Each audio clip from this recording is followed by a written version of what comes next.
Mary vilayetiniň Sakarçaga etrabynda miwel baglaň dörli görnüşlerini ösürip ýetişdirip, olardan bol hasyl alýan Türkmenistanyň Senagaçylar we Telekaçylar birleşmesiniň agdaty bolan erkin miwelçilik hususy kärhanasynyň alyp barýan işlerem muňa aýdyň misallar.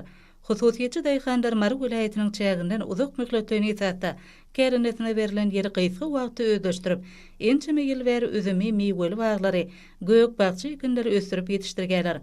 Hususiýetçi daýhanlar behiniň lezzetli tagamy hem ýokary hili bilen tapawutlanýan görnüşiniň müňreçe düýbüne kep, bol hasyl ýetişdirdiler. Hususiýetçi daýhanlar tarapyndan bag nahallaryny ekmekde, olara ýydak etmekde ilmi taýdan çemeleşilip, öňde barja dünýä tejribesi, ösün tehnologiýalary işçiň peýdalanylýar. Sugorşyň damjalaýan usulynyň ýola goýulmagy, gymmatly tebii baýlyga deňelýän suwuň her damjasyna aýugly peýdalanmagy mümkinçilik berýär.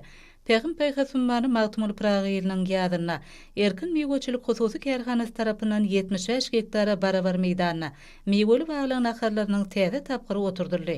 Şolaň 30 hektaryna nektar inşeetdalynyň, 10 hektaryna armadan, 15 hektaryna erigiň, 15 hektaryna badam agaçlarynyň naharlary ekildi. Olan häzirki wagtda kadaly boy elip güýgüsü oturmagy, hususiýetçi daýhanlaryň ihhlasynyň ýerine düşýänliginiň nişanlary. Miweli baglaň doly hasyl berip başlamak üçin 3 ýylyň gerekdigini gözüňde tutup, erkin miwelçilik hususy kärhanasy miweli baglardan 2026-njy ýylda ilkinji doly hasyl ýygnamagy maksat edinýär.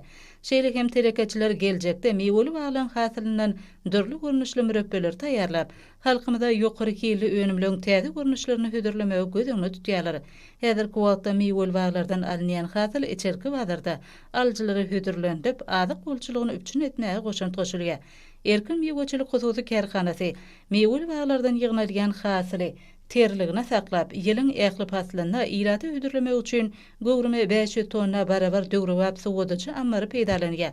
Türkmenistanyň prezidentiniň ýordamyda 2022-2028-nji ýyllarda durmuş ykdysady taýdan ösürmek maksatnamasyny bellenlen wezipelerden ugur alyp, hususy kärhana ýakyn ýyllarda gowrumy 5000 tonna önüm taklamaga mümkinçilik berýän ýyry suwudyjy ammary işe girdimek meýleşdirýär.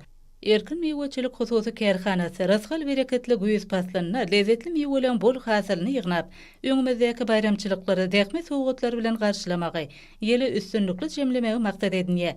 Arkadaly gahrman serdarymyzyň hemde türkmen halkynyň mellili ejri, gahrman arkadamyzyň gollaw himayetlerinden döredýän mümkinçilikleriniň ruhlanýan türkmen telekaçylary, mundan beýlekde watanymyzyň abadançylygy, halkymyzyň bagtyar durmuşy ugrunda amala aşyrylýan asylly işlere münasip goşun toşmak üçin ihlasına ýaman zähmet çekdiklerini ananyrýarlar.